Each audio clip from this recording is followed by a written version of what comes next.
Welcome to Safari Live, Sunset Safari. This is what is happening here in the western flanks of the Kruger National Park in South Africa. My name is Oli, and joining us behind the camera is Seb from Gabon. Oh, what a wonderful thing to see. Over there, we have leopards, the Duke of Juma, and the other one, which is Kalamba. So we had a very great time with these kids. They've seen this happening here. They also met the Duke of Juma.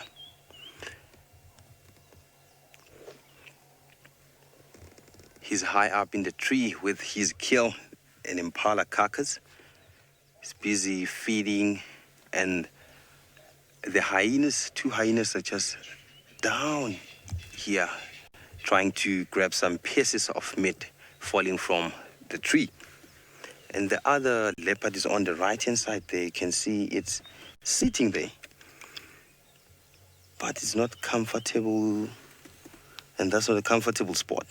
I think what happened here, that's my theory.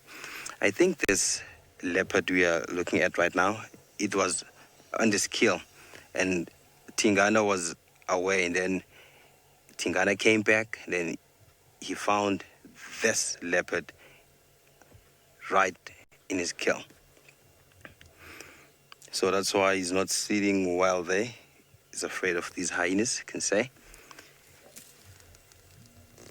I think the Duke is trying to go down, but I think he won't, because we have two big hyenas here.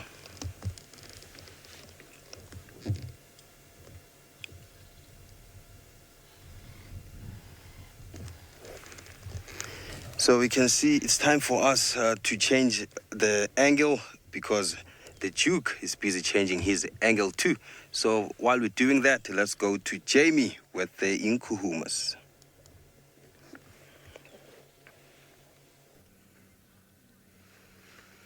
Well, I mean, they've been incredibly kind in their own way, because they have decided to stay where we can see them, and in fact where we can see them very, very well indeed.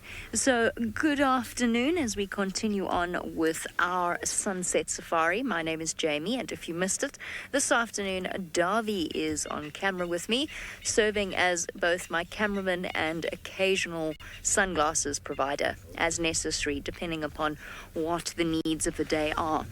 Speaking of needs of the day, as many of you know, our SABC shows are starting once again, which means that we have a rehearsal this evening, which is why I am deeply saddened by the choices of the Nkuhumas. You know what? I'm not even angry. I'm just disappointed. They're sitting on Gauri Main, which is the southern boundary of Juma. Now, as most of you know, there are some places we can drive, some places we can't, some places other lodges can't drive, and some places we can. And as it just so happens, the property to the south of where these lions are, and in fact the property that they're on at the moment, technically, is an area where we cannot follow them. So I'm actually, I really don't know what more to say about this, except that I'm glad that they stopped for a little bit to at least spend some more time in the shade. And it was that female with that scar on her hip again, always pushing them to move. Oh, this young male's got cut around his eye. You can actually see it's quite sore there. Can't see exactly where the injury is, but you can actually, it's all around. Kalsik says that it is an Nkuhuma carpet. Yes, indeed, Kalsik, although I have to confess, certainly not a carpet that you would want to have in your home, as they are currently very, very smelly indeed. Okay, quickly off you go across to Tkoli.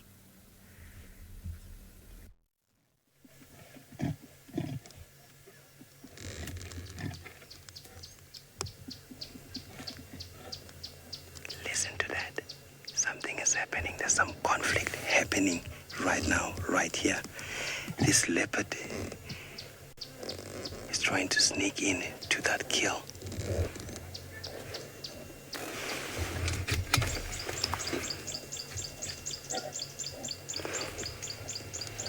We need to talk to the other cars. Let me do that.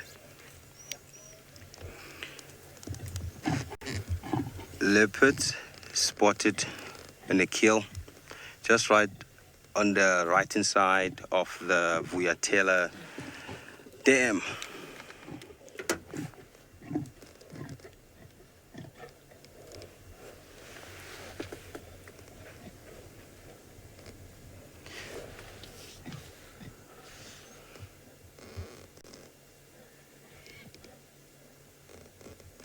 Oh, this is amazing. I just want you to listen to the Duke. Ellie, yes. Very cute. I just want us to listen to this Duke.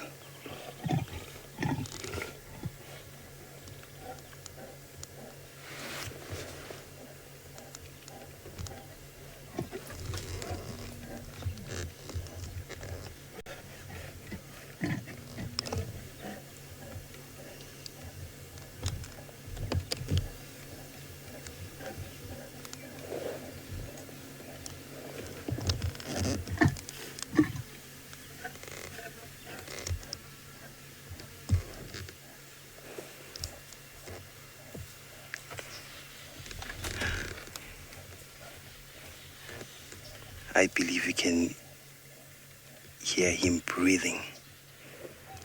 He is so angry.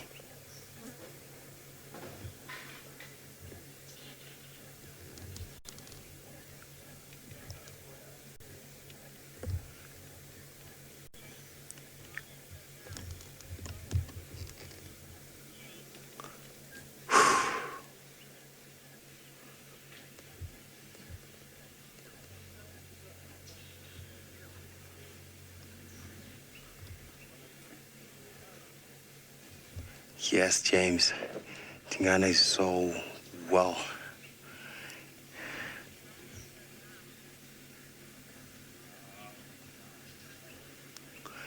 Yes, James. Tingana is so well and round. He can roll very well in this tree. Yeah. He doesn't want anything to do with this carcass. You can see that the youngster there is sitting slightly not far from the carcass, but trying to sneak in there. So it's busy hiding its face. I just wonder, because of the size. But I don't think it's... No, this is not a Tundi.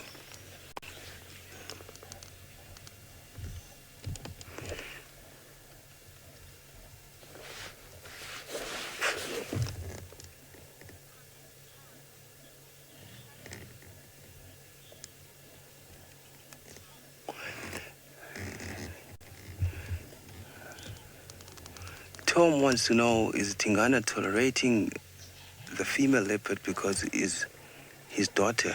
I don't think so. Because the daughter tried to sneak into that carcass, but what happened was Tingana was angry and he pushed it away.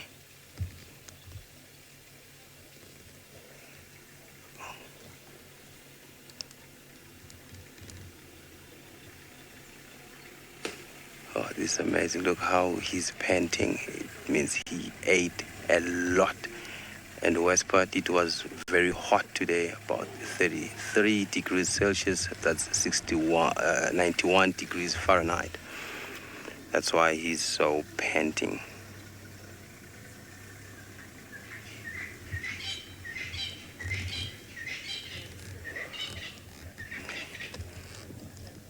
You can tell this is the Duke of Juma while he's on top there. So while I'll be sitting here with the Duke, hopefully we'll get some more sounds. But for now, let's go to the Mara. They want to say hello. Hello, and Jambo from the Maasai Mara in Kenya, and to our regular viewers, we want to acknowledge you for having joined us. Maybe some of you have been sneaking on the kids show, but it's nice to have you. My name is David, and on camera is James, and very excited to have all of you here. We are out and about, in the Sausage Republic, and it's just wonderful to have Tingana and Talamba not very far from each other. I think that is very special and a very good start for all of you. Well, I'm sure you all know the reason I'm here is to look for the sausage trip ride. I've seen them the last 3 days in a row. The day before yesterday, that before the other day, and the day before yesterday, and yesterday morning. But apparently yesterday morning, I only saw the babies. I only saw the cubs of the 11 cubs that we think are in that kindergarten or school of cubs. Yesterday I was able to see 7 and none of the adults. My thinking was most likely the adults must have gone for a hunt somewhere. They must have gone to, feed themselves. And in the current situation where we have only buffaloes that they have to deal with, maybe they had to cover quite some ground to catch themselves some buffalo. So what you've been doing for the last few weeks, look for herd of buffaloes and maybe chance if they could be there. So the place I saw them the day before and yesterday morning where I left the cabs, I went there about an hour and a half, 2 hours ago, and definitely they had moved. With this tall grass, it becomes quite a challenge and it makes our life a bit tough, not impossible, but just a bit tough to spot them, because to off-road, to go to drive in the grass, you must be guaranteed where you're going. They are there. You must have seen either a flick of a tail or those cubs jumping into each other playing. So what we do, we'll always come to higher grounds like here, and then we park the car and we just scan all the way down, cross fingers, and see what we see. Sometimes looking at water points in a place that the grass is green and they think they could be there having a drink has also been helping a lot. The first time we saw them, not when they were on the kill, we just 2 days ago with Manu, we saw them in the middle of the road, and that was very special. Well, we'll keep doing that, and I'll be stopping in a few seconds to see how my luck will look like. Let's take you back first to the leopards.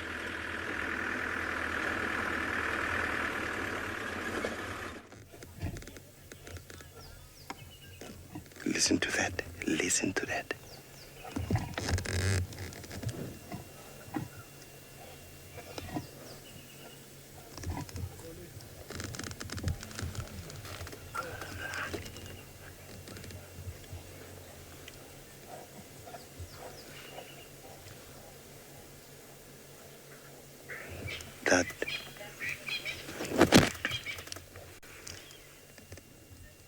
This is indeed amazing.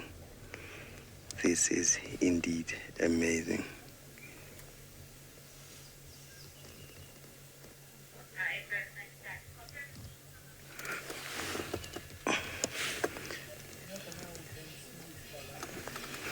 Oh, this is Lalamba. What happened here is so great. Pamela, yes, Tingana rules. He is indeed a ruler of his territory. You can see the way he's invading and then owning that carcass, because the other one is trying by all means to get a piece in there, but nothing. And we had hyenas earlier on, but they are sleeping just in the bushes. I can see them, but my camera won't be able to spot them. And look how he's panting. This is a big guy indeed.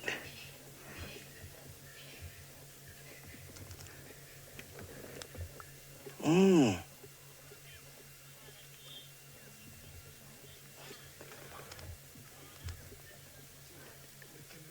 Yes, Carla. Kalamba, you better listen to your dad. You're right, Carla. Because Kalamba is just to wait for Tingana to go down and have a rest there. But the way he's sitting on top of that carcass, it doesn't look as if he will leave the carcass. Listen to that.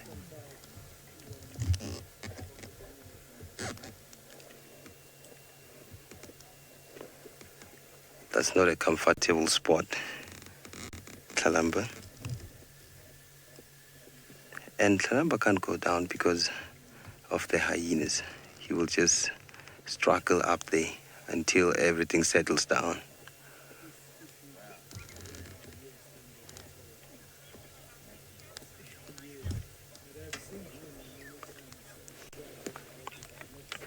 Stacy, could Tlalamba kill something like this? Yes, Tlalamba has been known to kill big impalas these days. Tlalamba is very grown up now.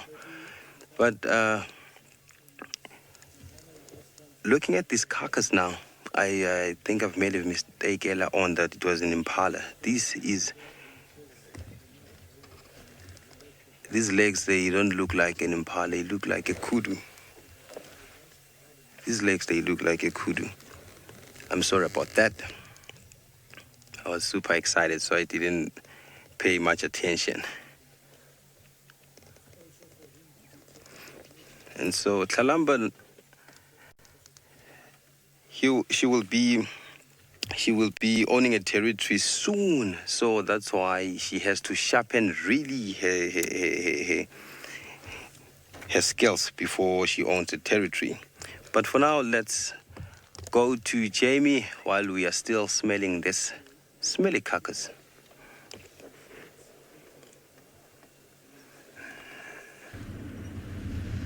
How cool is that? Tlalamba sharing with her, well, sharing is a strong way of putting it, but certainly sharing the personal space again of her father.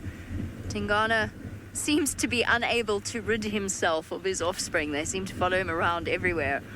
You know, I have to say, when I first heard there were 2 leopards with Xoli, my first thought, you all know what my first thought was. It was a little streak of hope, a fire in my heart, thinking that perhaps Hosana knows that it's SABC time again, and he's decided to come back. Because you know he knows when it's our TV show time. Emma says don't speak of it. She knows, of course, that once I do, the chat derails completely.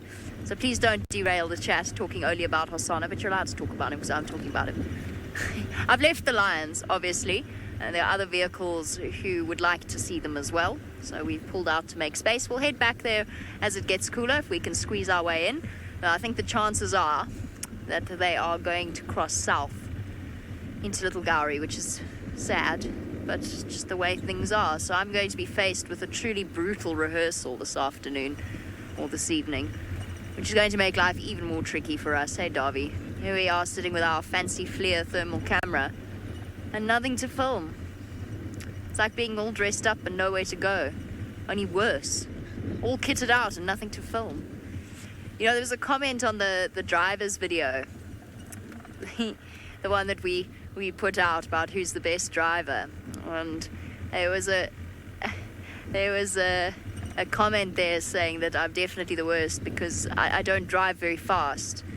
And while I was obviously deeply offended and deeply affected, my temptation is to say, to where? Where am I meant to be racing to? I mean, I know I'm not where the animals are. I've got no guarantee that I'm going to be racing to where the animals are. Perhaps I'll find an animal right around this corner, you know. I did have a good chuckle at that, though. Especially because Mr. Leo Smith liked it. I'm going to have words with him later. I'm deeply upset with him. Might actually be the end of it all. I know, slow and steady wins the race, exactly. And you know what? Slow and steady also wins you the hearts and minds of the cameraman. Oh yes, says Darby, who has to sit on the back and survive the bumpiness on this incredible, especially in this car. Oh no, Wendy's okay. It's Rusty that's phenomenally uncomfortable. Rusty the car is phenomenally uncomfortable.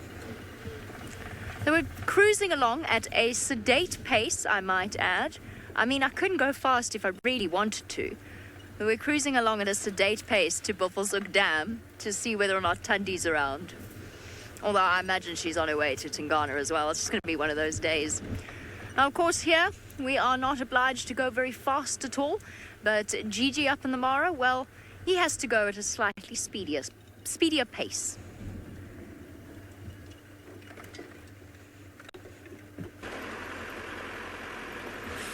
That's very true. And yeah, keep going to the Buffalo Soak Dam because you never know what you see there, Jamie. And chances are you might catch up with Scuba Steve there. And I think, I heard the other day that he got a girlfriend some times back.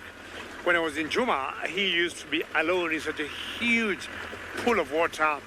And I remember one incident where an elephant, a young bull, came to have a drink.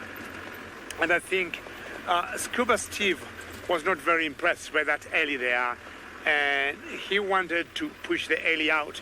And the ellie was like, you know what, it is you to come out. So the ellie stopped drinking, went in the water and pushed Scuba Steve out of the water. That was very exciting. There's a herd of buffaloes I keep seeing every time I'm away from where I am now, even on that side of the road. But anytime I come here, I cannot see them. And that's because the grass gets very high. And those are the buffaloes I was telling you earlier that we'll use to help us to locate these lions, because at the moment no wildebeest around, no zebras around, so the only thing they'll be, depend on for the next couple of months will be the buffaloes. So I see them when I'm about 2 kilometers away. I come so close to them, I think the grass gets that high and the buffaloes tend to be swallowed by the grass, and I'd be very happy to show them to you. I don't want to just see their backs because I don't know what you think about that, James. Is that okay there?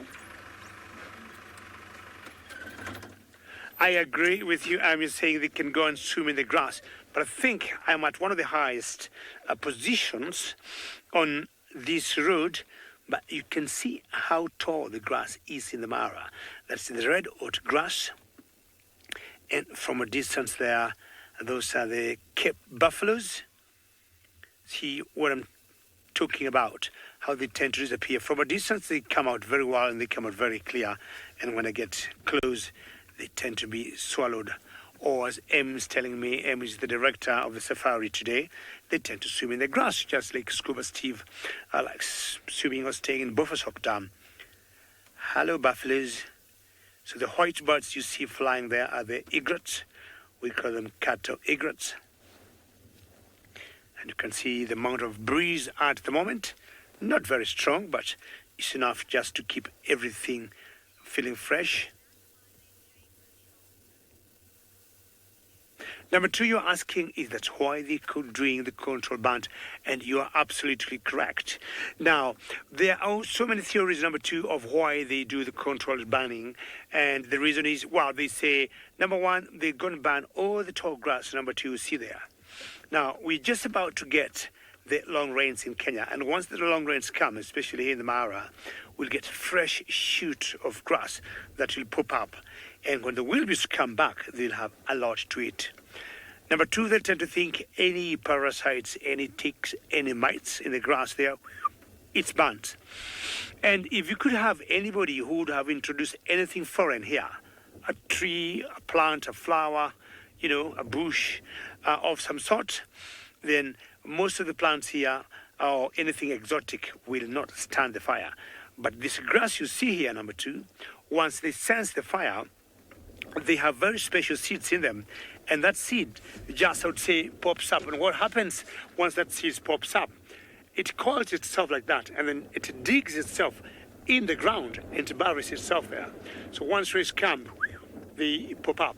Now, number two, we want to show you what you're talking about when you're saying controlled banning. And from a distance, we'll show you the amount of smoke and the tons of smoke going out there. And if you look carefully there, number two, that is smoke. Let me just, James, give number two a little good angle, if you allow me just to turn the car.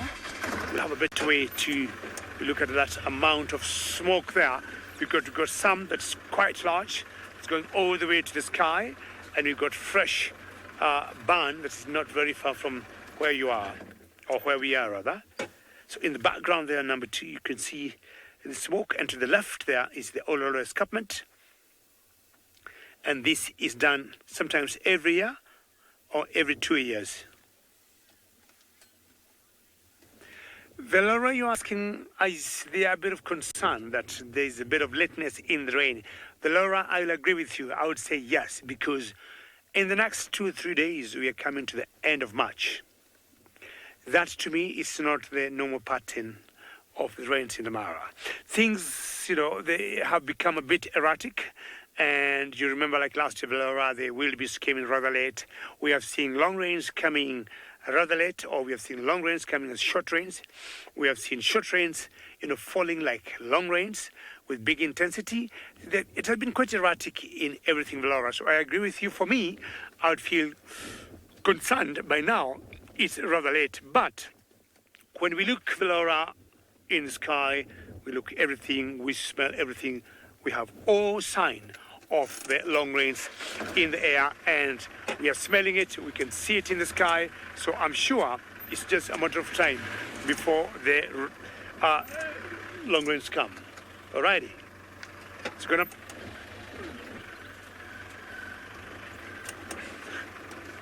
Really good question, can we smell smoke from where we are?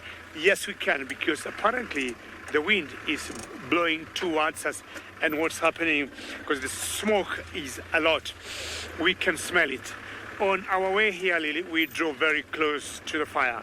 But the good news, because it's very controlled burning, we have these roads like what you can see here, Lily, and they work as very good fire breaks. So unless the wind is too strong, the fire will not get on that particular side. So the game rangers are in charge on where they want the fire to be and when. I'm imagining after all the fire dies, the next couple of weeks, if the long rains come, the Mara will be very beautiful.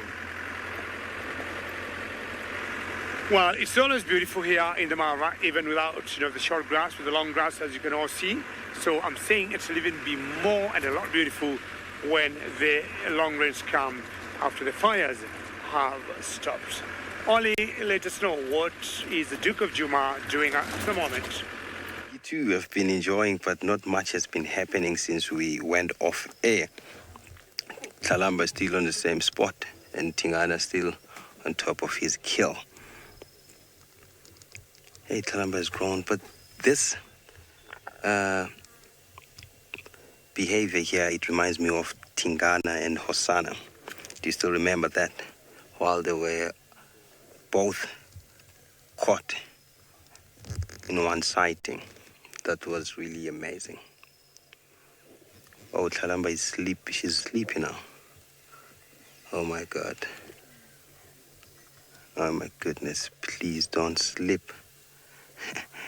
Seb, can you see Talamba? He's dozing there. She's dozing.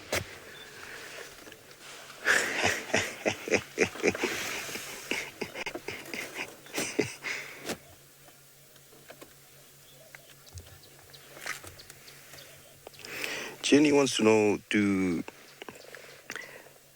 older male leopards take it easy to the younger female leopards?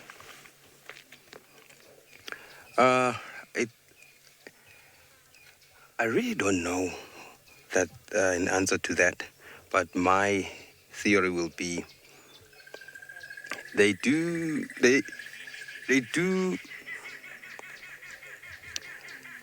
How can I put this? I can say during a situation like this where the kill is involved, I think they do mind. But when the kill is not involved, they don't mind them being around their territory, because they are really not a threat to them, because they won't fight any territorial rights and stuff with their fathers. They will share their mother's territory.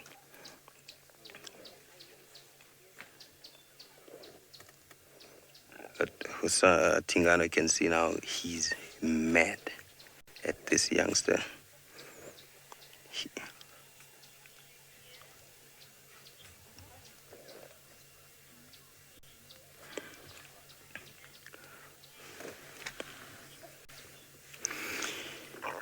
FC wants to know that, do I have any idea where Talamba's territory might be? I think I know where it might be, but not the exact spot. That's what I know, because females, young female like leopards, they share territory with their mothers. That's what they do. their mothers, they cut a small piece in their territory to share with them. They don't usually chase them out like male youngsters. Or sometimes I've read in a book that there was this female leopard that had a cub and a female cub. Then that cub grew up, and then immediately when it reached the sexual maturity, then it took over her mom's territory.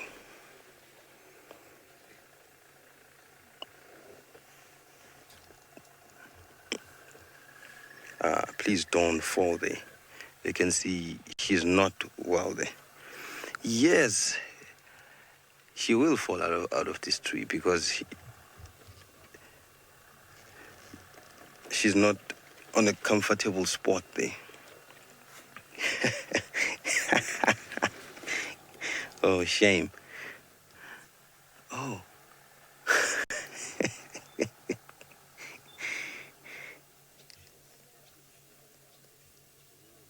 I wonder if it falls.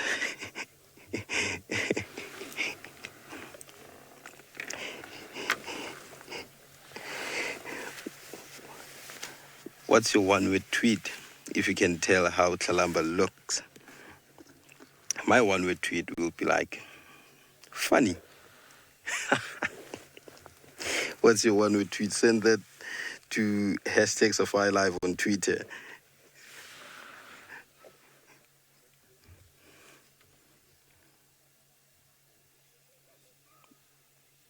Oh, my poor Tlalamba.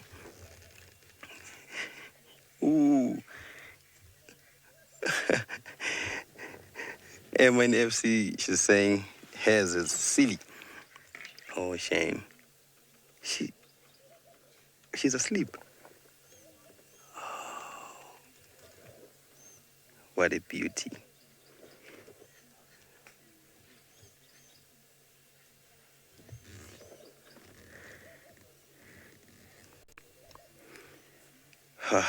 This sighting is breathtaking.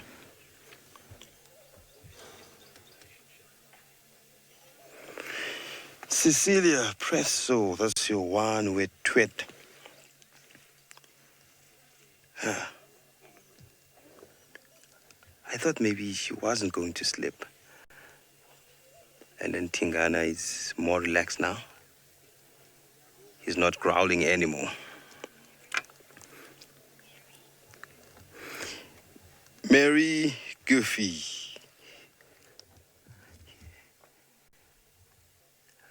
Tingana is stretching his leg now. And even Tingana is not in a comfortable spot there because this tree is not a good tree to hoist because it doesn't have that big branches that goes to the side. The only big ones are the one going up.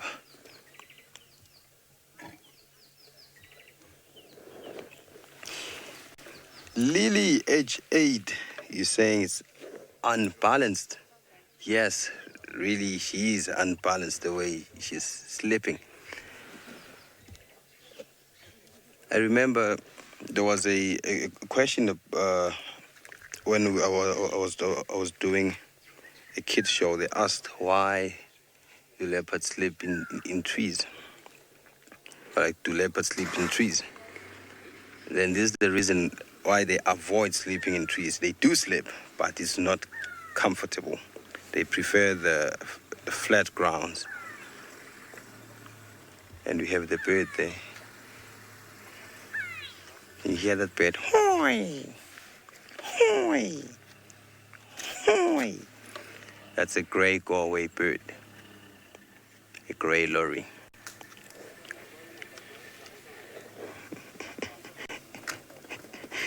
So let's leave Tlalamba. I think I'll give her a pillow. But for now, let's go to David. He's looking for his own cat.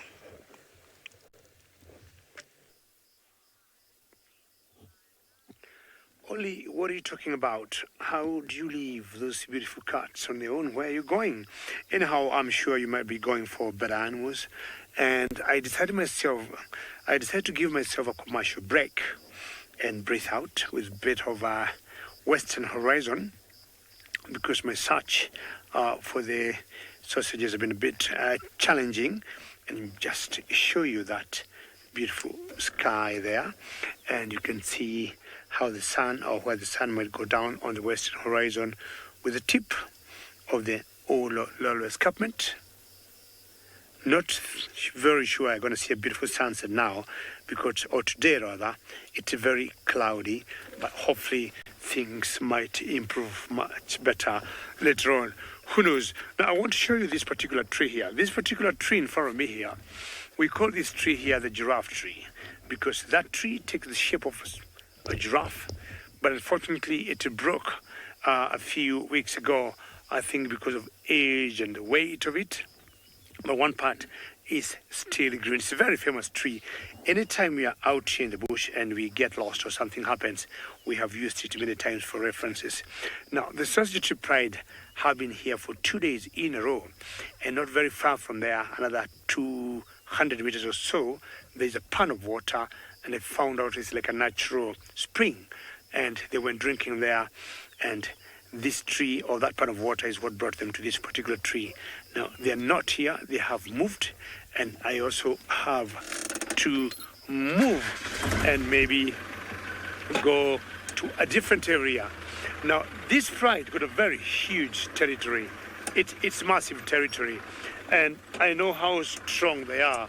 They can easily push out other prides. We have another pride that you call the Salt Lake Pride.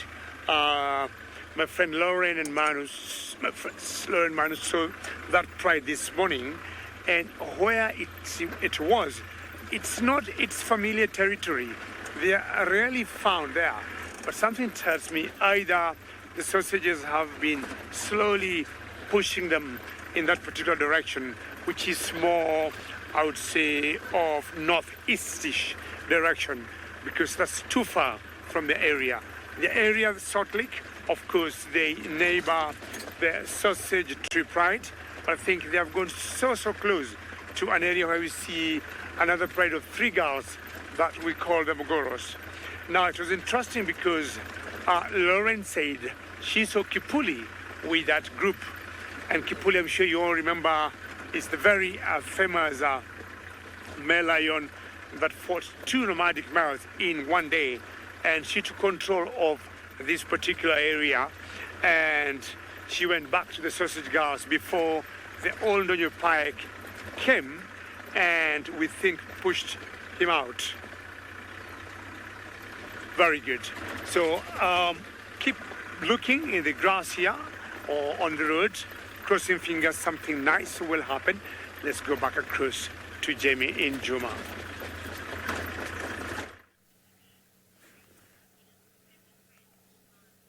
I've only got one feathered friend, but to be honest, David, I really, not you, David, not the cameraman, David in the Mara, I really sympathise, even though the sausages have vanished on him.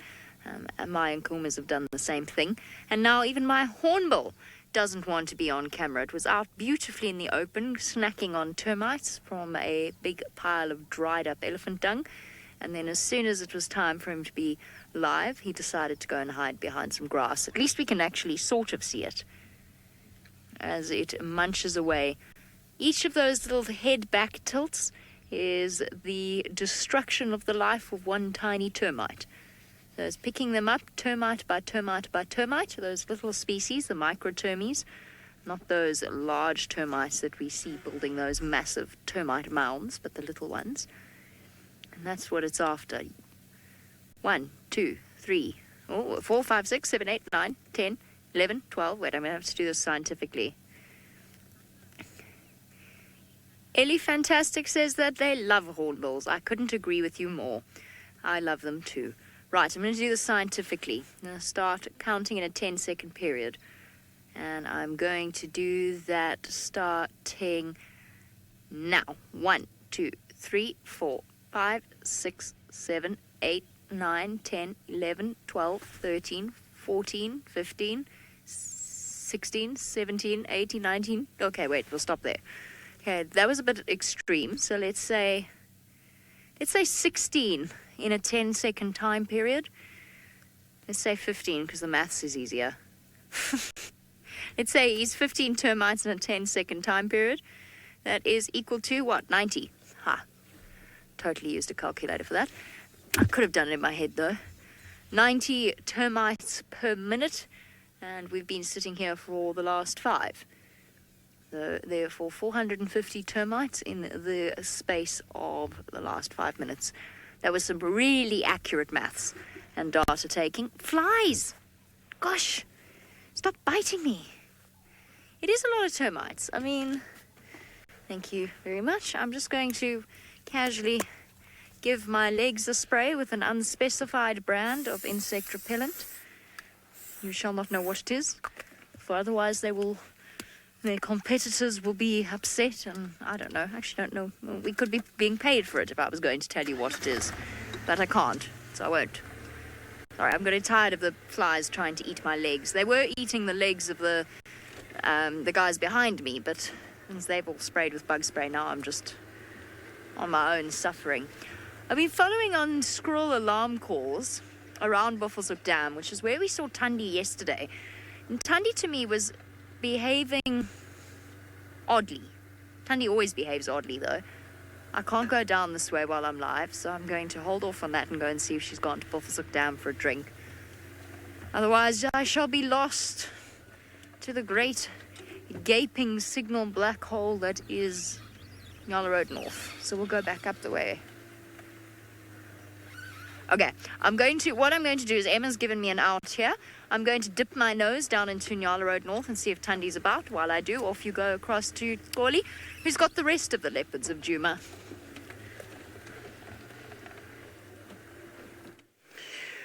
Oh, our small and young little Kalamba is still tossing.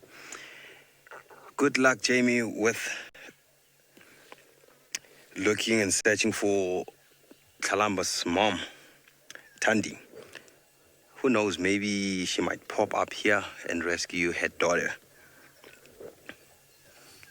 I think Tingana might reduce his temper if Tundi can be here.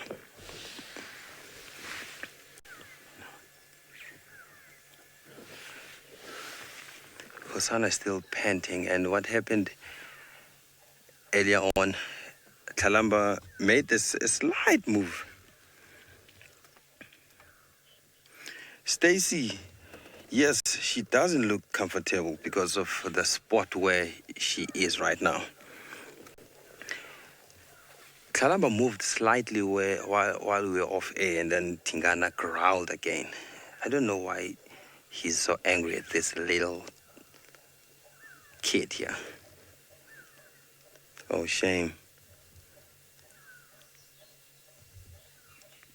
And if he knew that these hyenas are dead asleep, she would have climbed down and leave the scene.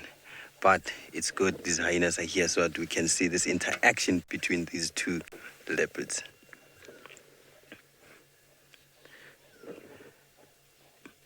And I'm crossing fingers that Tingana mustn't attack this little lady here.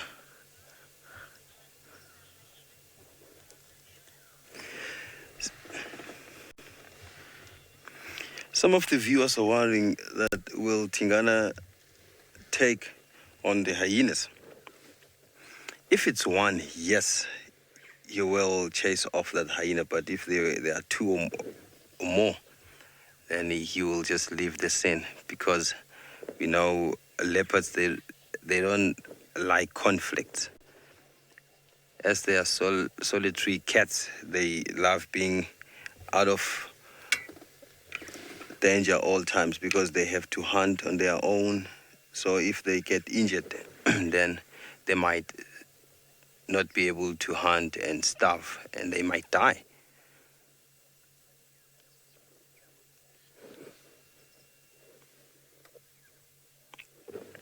This is the better spot we found, because this overhanging branches are just thick. Right. You're wondering whether these hyenas are here. Yes, they are still here. I can only see one. Yeah, I can only see one because the third one arrived at the scene and I thought it was Tsaka because of the injured thigh. So I wasn't 100% sure. If he pops up again, we'll put that on camera, then you can identify that. So these hyenas are here, and that's why this lady is still sleeping here. She's scared of these hyenas that are busy walking around the sighting.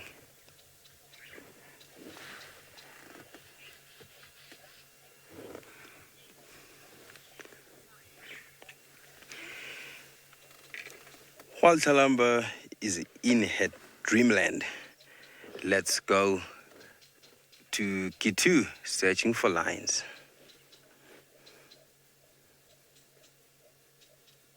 Well, I was talking earlier about Kipuli, and we call him Kipuli because that particular male got a split on, his right nose, and I'm sure he must have picked it during a fight with another male.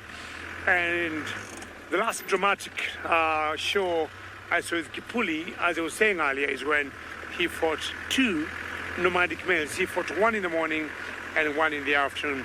So my friend Lauren saw him this morning with a pride that you not expect to be very close to him. That's called the Salt Lake, which is, I would say, northeast of where we are now, in this direction, kind of. But for him to be there, that was rather unusual. And the last time I also saw him with that particular pride, he had two males. One of the males looked like the male he had since last year, a youngster, but the other one looked new. But the new one had lots of beatings and marks on his face and eyes and claw marks, which I thought, or even teeth mark, that could have been involved in a fight at one point. Anyhow, not sure whether Kipuli ever fought with the Oldonyo Pike. Oldonyo Pike males currently, there are two males, and they're in charge of the Sausage Tree Pride. At the moment, they are pride males. Now, we all know we'll always have these takeovers, and when takeovers happen, they're like a coup, a coup, where both coalitions have to fight to control a particular area. Now, nobody recorded or documented Kipuli with those two youngsters fighting the current coalition with the sausages that's called the Oldonyo Pike. Nobody heard of it. Whether it was a very easy coup or takeover, we do not know. When we look at the Oldonyo Pike males carefully, one of them have a slight scar, but the other one looks very solid. So we think most likely the Oldonyo Pike males came in and Kipuli and his youngsters went away. But at least they got the Salt Lake Pride with them at the moment. So that pride got 3 cubs. We're just hoping maybe of the 6, I think, or 7 females in that pride, they'll start mating with Kipuli.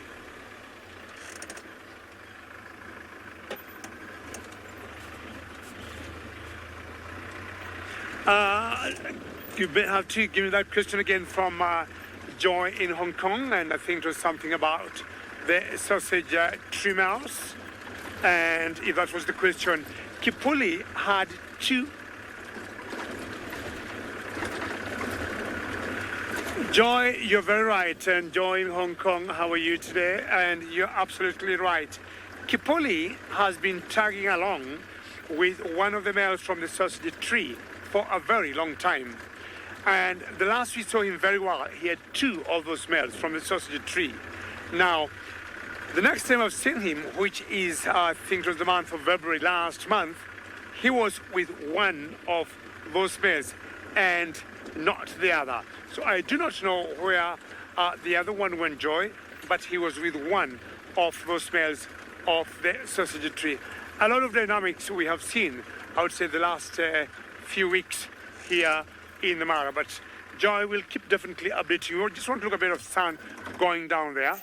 We'll definitely, Joy in Hong Kong, keep updating you on all the changes of the dynamics of the lions in the Mara. For me, I would think the one main reason that's driving all the changes at the moment, it is availability of resources. So they'll tend to compete for food. I'm not sure, Joy, in Hong Kong, you saw the little fight the other day between two prides, the River Pride and the Olololos, who unfortunately we lost 2 or 3 cubs.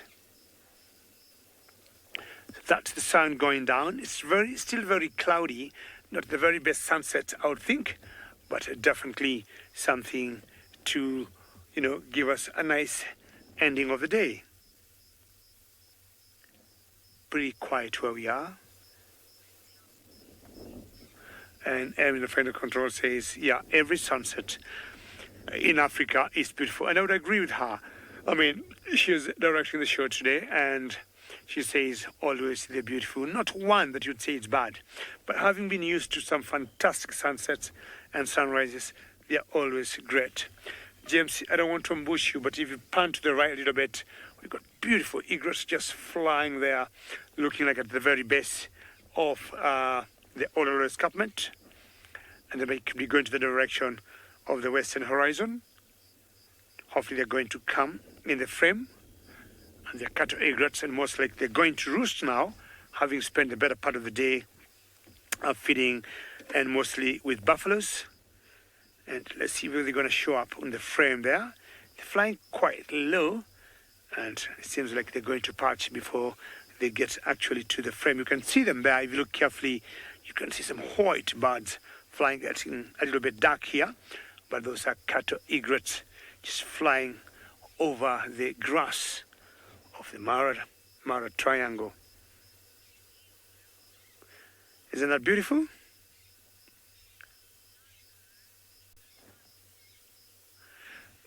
Noriko, many thanks. Great to hear your name. You say that is like a painting. I agree with you. I wish, Noriko, those birds would stop flying, and that would truly become a painting, on that they were quite still on the move. How lovely. That's very good to hear, Noriko. It looks like a painting. Oh, James, did they stop flying? Do you think they're on that tree there? That's the torchwood tree. And that is lovely. There they are. Very, very good. Noriko, I hope you're still watching that. And that's very good camera work there, James. The cattle egret. And definitely either may stop somewhere very quickly for a drink and then go roost for the rest of the night. And they'll start feeding again tomorrow with the buffaloes or with the ellis in the grass. How beautiful is that?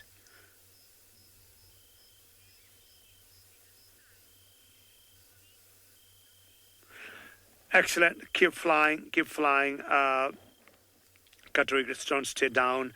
And as you keep flying there, I think Talamba has woken up.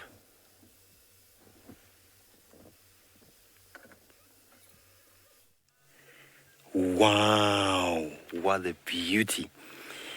I just saw Talamba's eyes. Oh, what a yawn there.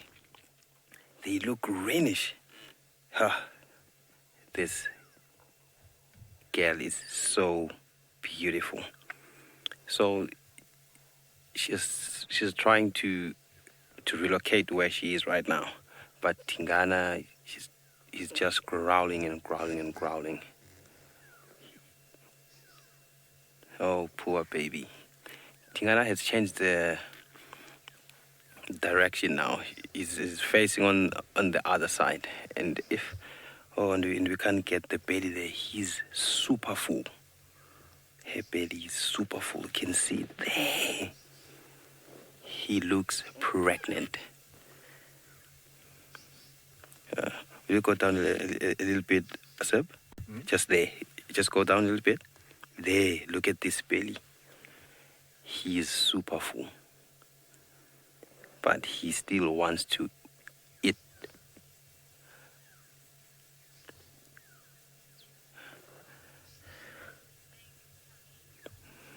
Yes, MNFC indeed. This is a big tummy.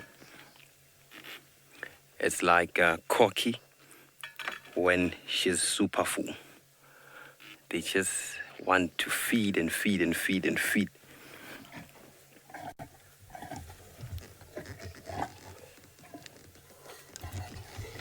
Look, Talamba is climbing down. Talamba is just climbing down. I think she wants to go down. Oh, shame, poor baby. She's intimidated by Tingana, and on the other hand, it's Hyenas. She is so confused. Shame.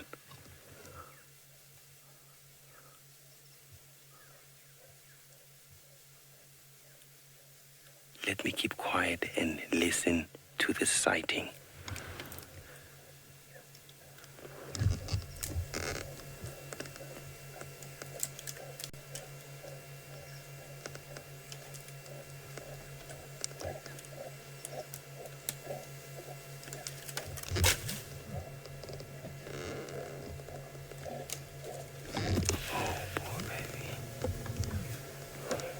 Talamba is down now, so I'm really confused.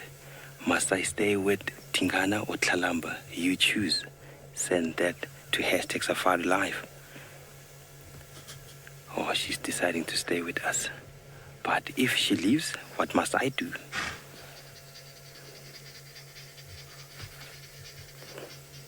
Oh, what a beauty. Can see Tingana, he's counting how many hyenas. Oh, he's taking a pee. Look, Uncle Zeb is taking a pee. Where can he not on this?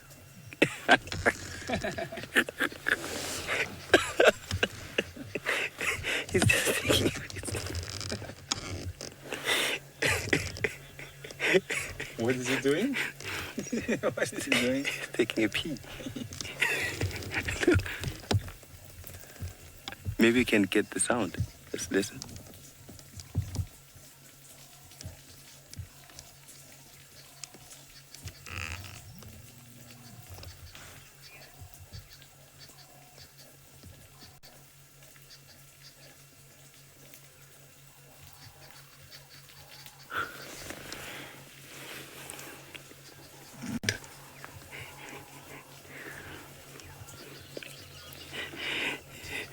Yes, giraffe girl, typical Tingana.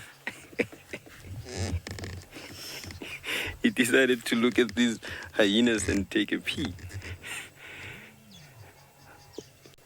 What a long one.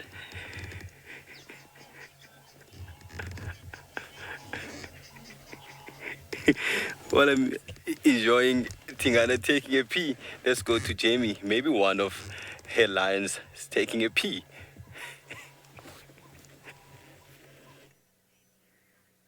Oh, definitely don't get peed on by the leopards. That would be a truly unpleasant experience. I wonder if it's lucky, if it brings luck.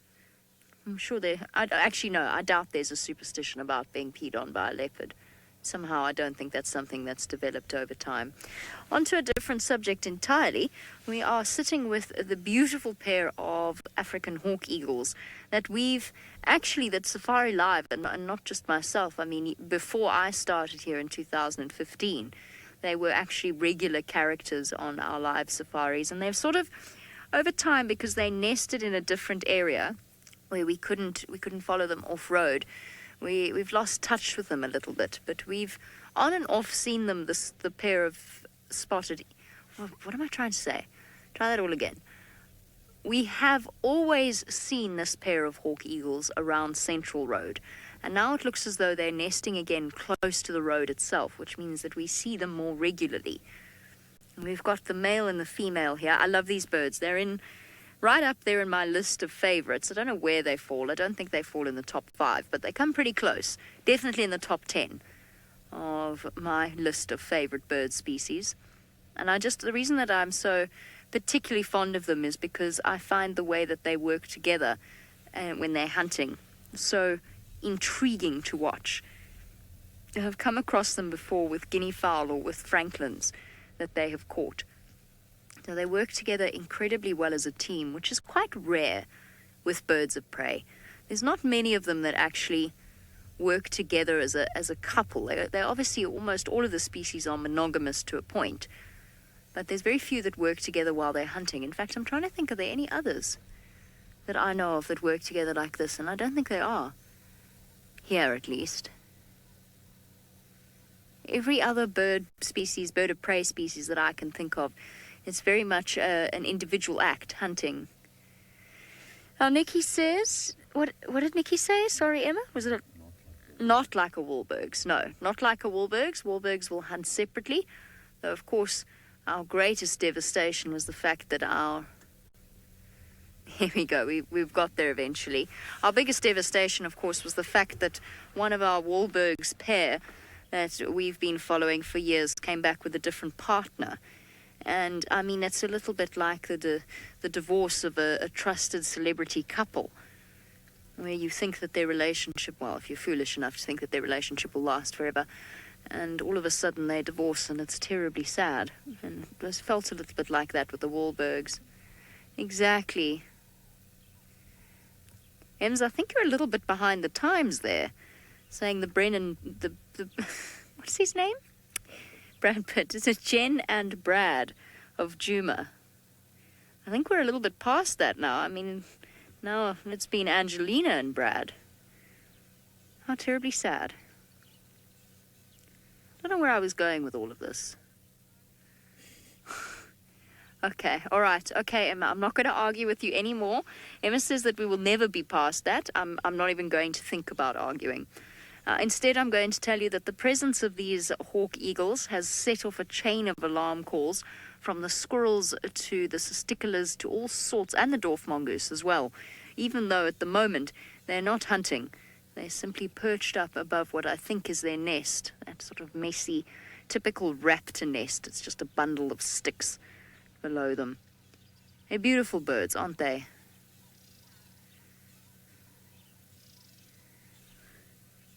Maureen, you want to know if we keep tabs of all the raptor nests in Juma? We don't, but obviously we drive around here every day.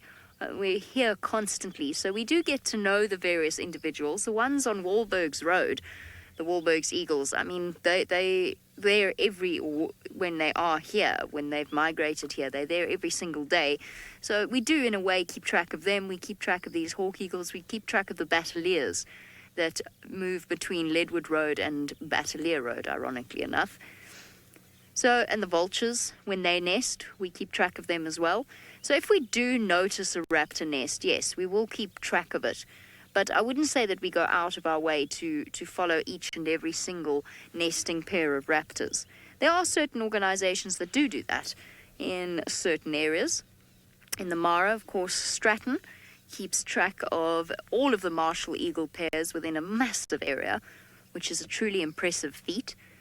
And he fits them with trackers as well.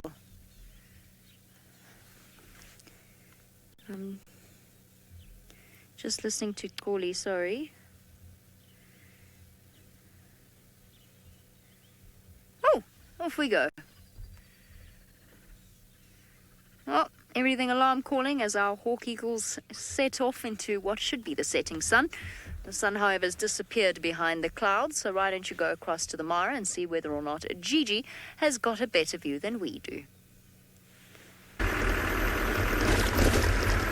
Well, once, things change and the animals start going under the tree, you never know what they want to do or they're planning to do. It's just to stay put there and be a bit patient. Hopefully they're going to come out again.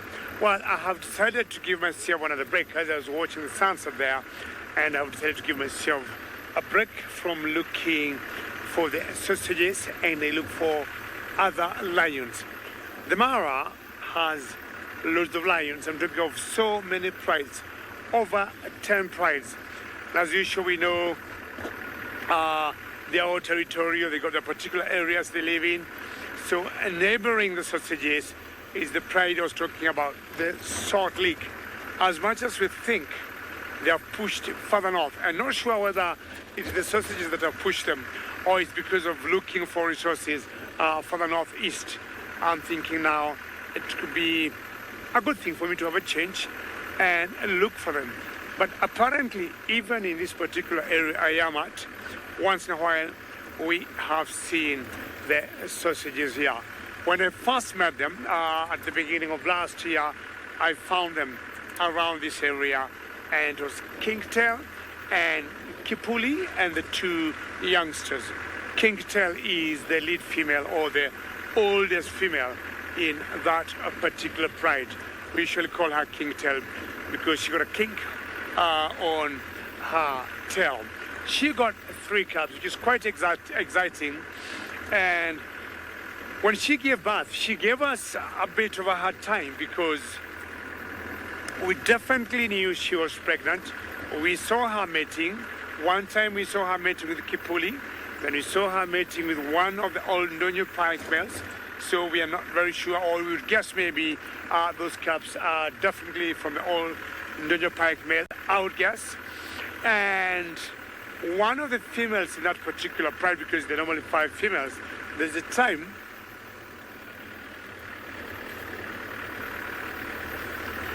I saw her picking one of the small cubs, and I thought it was her cub. Now, Minamu, you're talking of lions and territories and accepting each other. Minamu, good to your name, but I can tell you, it's never accepted that easily. But when Kipuli first surfaced in this area, we are not sure where Kipuli came from. We usually think maybe came from Tanzania, Serengeti somewhere.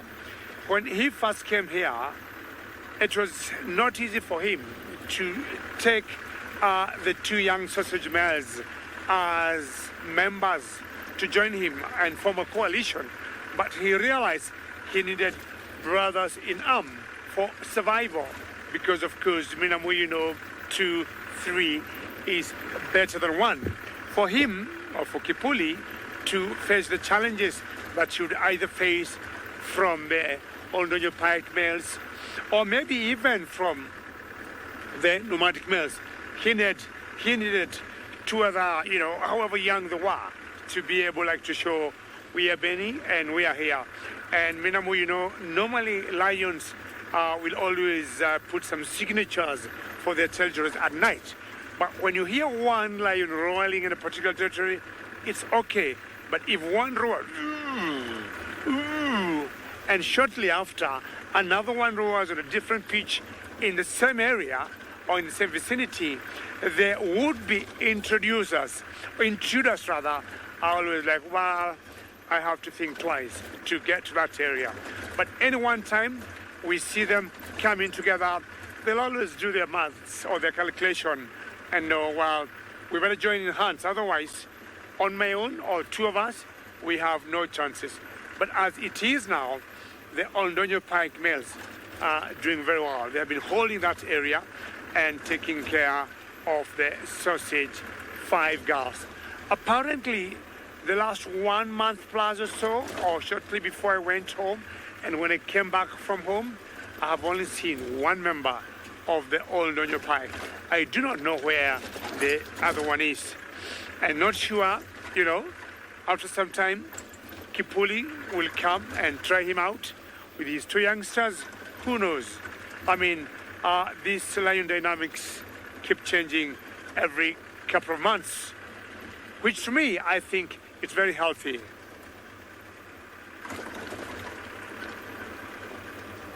Yeah, you say the dynamics here of the lions and in the Mara are truly very complex. They're complex. The other day, I'm not very sure if you were watching, we had 2 prides, 3 days ago or so, 2 prides that came fighting each other. We are still to know, were they fighting for territory? I would say maybe not, because they were all females, and that particular area has the pride males, which you call the Kicho males. But we think they were fighting for resources. So as you say, you know, it's very complex here in the Mara. Like maybe in Juma. And then there was a hippo there that we do not know how that hippo died.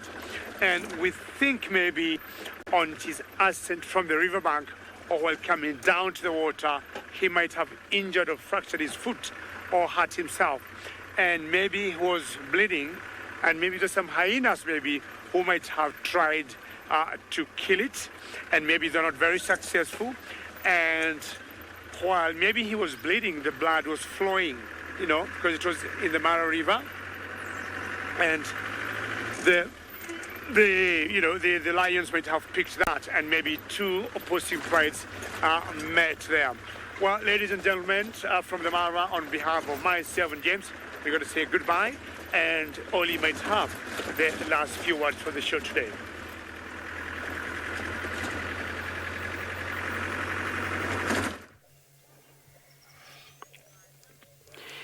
We are still with Tingana. Kalamba left the sighting. She went into the dry riverbed and she vanished there. It's thick. We couldn't see her from there.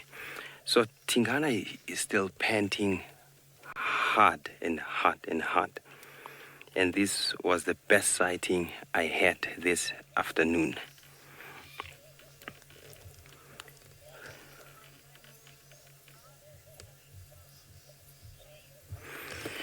James, you don't think Tingana is going far? Yes, I also think like that because Tingana is super full. I won't think he'll be able to walk a long distance from where he is right now. And on top of that, the carcass is still there. You can see the head, you can see the legs. He still wants to feed. It's been a while not seeing leopards interacting in Juma. This was really magical.